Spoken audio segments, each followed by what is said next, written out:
Bom dia, pessoal, tudo bem?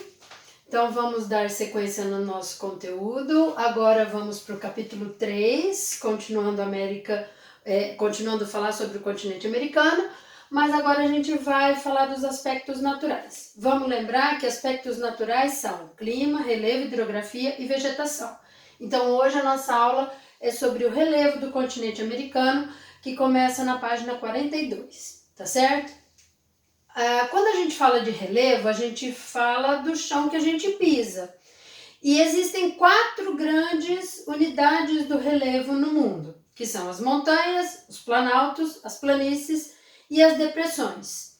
E aí então, de uma maneira muito simples, muito objetiva, a gente tem uma compartimentação do relevo. O que significa isso? Uma divisão do relevo do continente americano. Eu desenhei mais ou menos aqui para vocês, porque o mapa que eu tenho é muito pequenininho, não daria para visualizar, Então eu desenhei o continente americano aqui com essa compartimentação que é muito simples de se entender.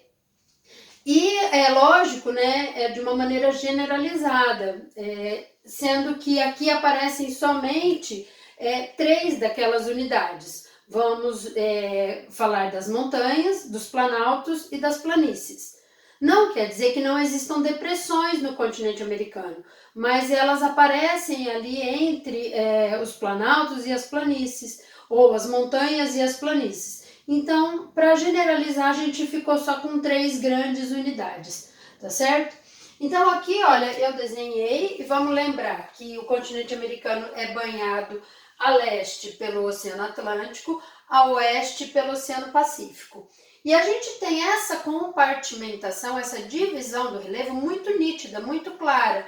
Em toda a costa oeste, a gente vai ter a presença muito forte das montanhas, e essas montanhas vão ser denominadas ou nomeadas, conforme a região onde elas existem.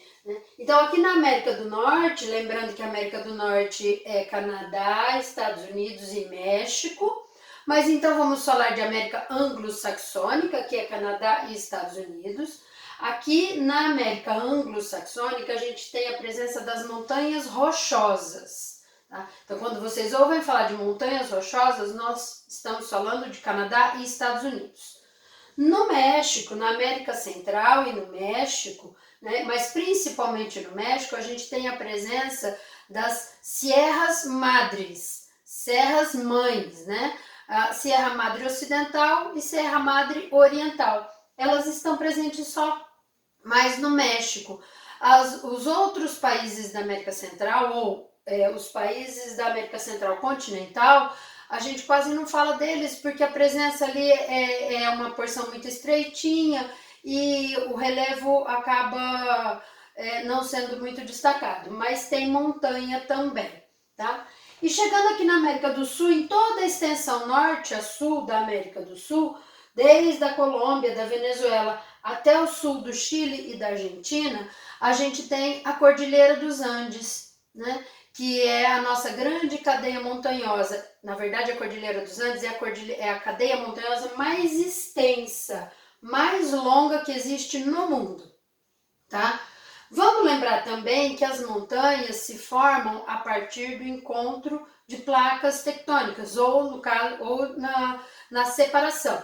No caso do continente americano, lá, lembrando de toda a configuração da Pangeia, o continente americano está se afastando da Europa e da África. O Oceano Atlântico vai crescendo entre esses continentes. E ele está sendo empurrado pelas placas tectônicas no sentido leste-oeste. Acontece que aqui ele tromba com outras placas tectônicas que estão no fundo do Oceano Pacífico. E por isso ocorre a formação das montanhas. Tá? Então, costa oeste ou costa do Pacífico, presença de montanhas. No centro, seja no Canadá, nos Estados Unidos, ou aqui na América do Sul, pegando Brasil, pegando Paraguai, Argentina, a gente vai ter a presença de planícies, terras baixas, que são formadas a partir da sedimentação, depósito de sedimentos, com a presença dos grandes rios, das grandes bacias hidrográficas. Então aqui a gente tem a bacia do Mississippi e Missouri, que são a bacia mais importante dos Estados Unidos, né? O rio Mississippi é o maior rio dos Estados Unidos. Tá? Aqui a gente vai ter a presença da grande bacia amazônica, da bacia platina, que pega parte do Brasil, parte da Argentina. Tá? Então a gente tem terras mais baixas que vão servir para agricultura, as grandes planícies dos Estados Unidos, a agricultura dos Estados Unidos, aqui a nossa região centro-oeste também, agricultura em grande escala, que vai favorecer por quê? Porque são terras mais baixas e com a presença de rios muito importantes. Na próxima aula a gente vai falar dos rios, tá? E aí, aqui na costa, então, centro, planícies.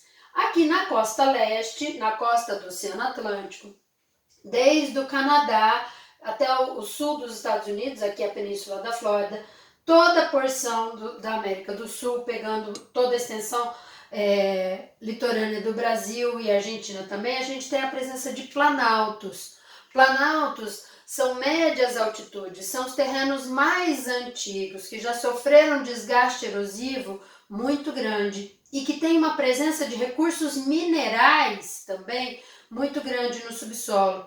Então aqui nós temos como destaque os montes Apalaches, na costa leste dos Estados Unidos, o Planalto Laurentiano, no Canadá.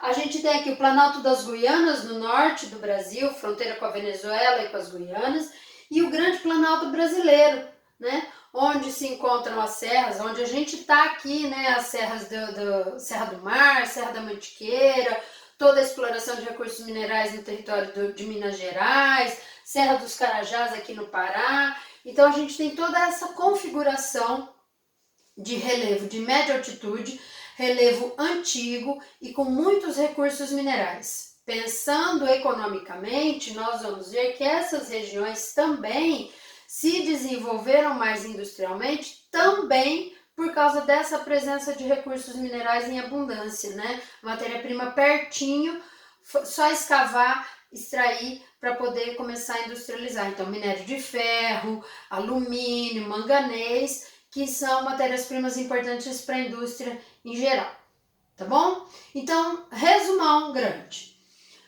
Continente americano dividido em 3 grandes unidades do relevo.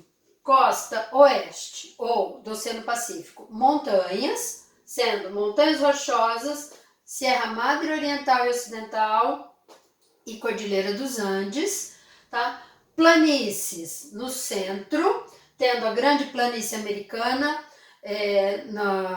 e canadense, né, na América do Norte, e aqui as planícies do Pantanal, planície amazônica, planície do Prata, da bacia do Rio da Prata, na América do Sul.